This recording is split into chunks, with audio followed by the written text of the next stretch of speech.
So this is the hierarchy of the jobs in the airline aviation sector. Okay, so you start off with mm, with the title of a junior first officer. Okay, so when you're a junior first officer, you're still into training. You haven't been released, and you're not still certified to fly this aircraft.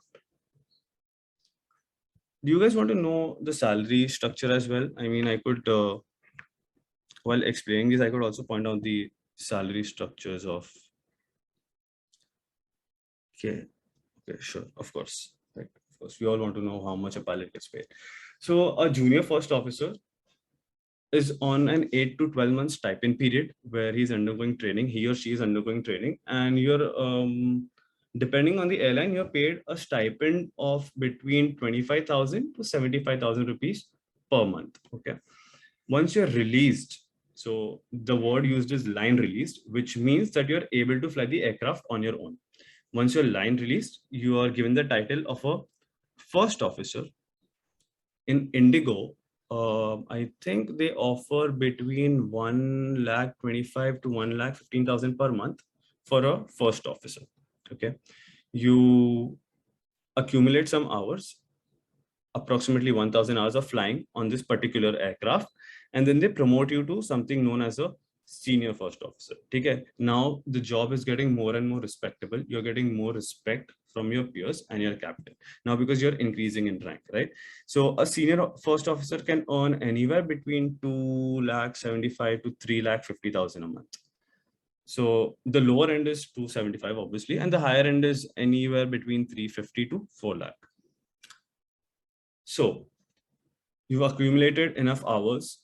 You've approximately flown for 5 years for the same company. And now, after having a CPL, you tried to apply for something known as an airline transport pilot's license.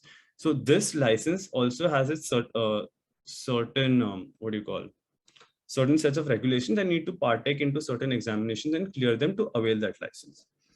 Once you have these three requirements, so 1,000 hours, 5 years of flying experience, and an ATPL, you're eligible to be the captain of the aircraft or the commander of the aircraft.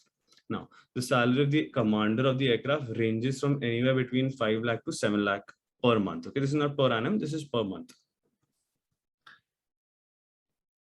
Here, the normal hierarchy of flying an airplane, it comes to a stop here, okay, it ceases here.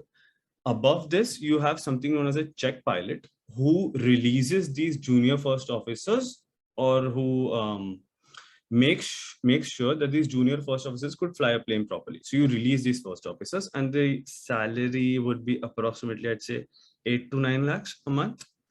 Then you have something known as a test pilot who tests new planes which are acquired by the airliners. Okay, so maybe you're flying the aircraft from its hub to the base, or just in general checking out if things are working properly in the aircraft or not. So I think the salary of the test pilot is in line with that of a check pilot. And then you have a chief pilot who is responsible for all of the operations being handled by the airliner. So all of the pilots, junior pilots, are under your command. You'll be handling the rosters and everything, things like those. And if you get bored of flying, which in my opinion, one never does get bored of flying. Okay, so you can always step into management, and I don't even think you require a degree of some sorts for that. Just your flying experience should be enough for that. So these are some pictures I've taken over the internet. I think this is the Golden Gate Bridge in San Francisco. So when you're flying, okay, for your training, in my opinion, that is the best part of your entire career, okay, because you have the freedom to do whatever you want, fly to wherever you want, however you want. And these are just glimpses of, okay, sorry, just some glimpses of what you'll be looking out through the window, right? Because that's, we are getting paid to look out of our windows, to enjoy these magnificent views, also while operating the aircraft. These pictures, okay, so this is these, I have clicked these pictures during my training.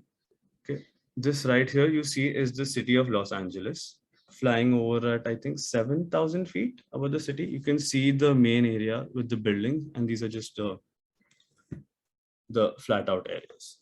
Okay, cloud surfing, and this is the terrain, the usual kind of terrain that will be coming across, so just mountains and fields and various airports.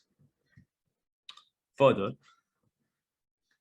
so you must have heard of the term cloud surfers, right? So this is what is being achieved over here. So flying over an ocean, clouds below me, and the sun setting behind me. So the most magnificent view I have ever seen. Okay, I'm glad I was able to get it on camera, but I mean, it looks gorgeous on screen here, but in reality, it's breathtaking. Okay, and this place here is known as Catalina Island. It is an island. It is 100 nautical miles off the shore. Okay, so it's in the middle of an ocean, an island, and it has a runway on it. So I had the opportunity to fly to this airport, and this is just a normal field, but also you can see these clouds. These are rain clouds. So flying between those rain clouds, usually we're just looking down here from the surface of the earth, looking up, rain falling on us. But here you can just fly through those clouds and feel the raindrops as they are forming and falling to the ground. It's just experience is great. Going further into it, night flying. Okay, what better than flying over the city at night and seeing these lights twinkle? Okay, the best experience, I think, being not even an airline pilot, just okay, Reshwa has raised her hand. Just a second, we'll get to your questions after the sessions are done.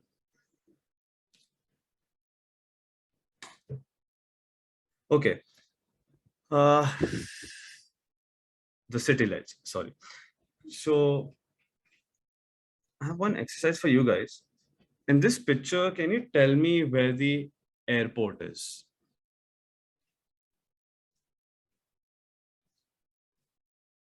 Okay. Please spam your chat boxes and let me know if you can see the airport here. Are you guys able to see my mouse cursor? Is it visible? No? Okay. Okay, that's okay. Just take a minute and try to identify where the airport is here in this picture.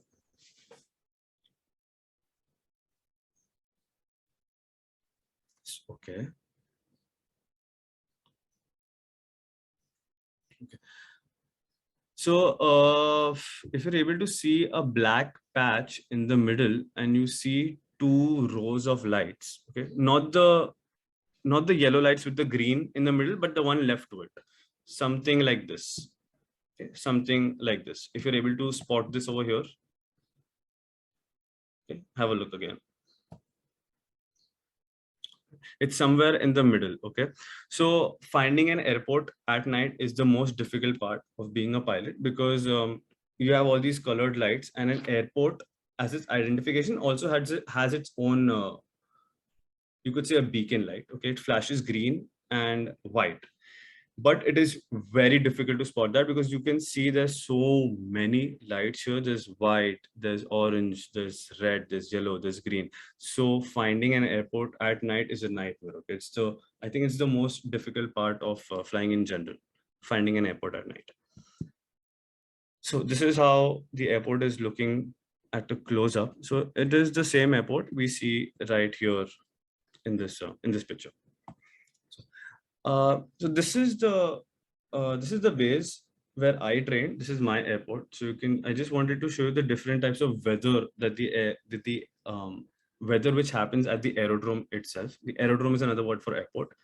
And also you can see the different aircrafts of the fleet. Okay, so different aircrafts are known as fleet.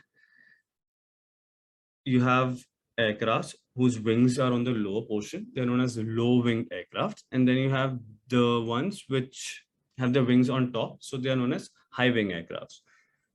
I was fortunate enough that I was able to fly, I think 3, 4 different kinds of aircraft. I mean, the more you can fly, the better, right? Because each aircraft will have its own specific amazing experience.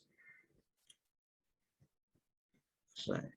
So you could just have a look at the different aircrafts and the terrain around the aerodrome in general.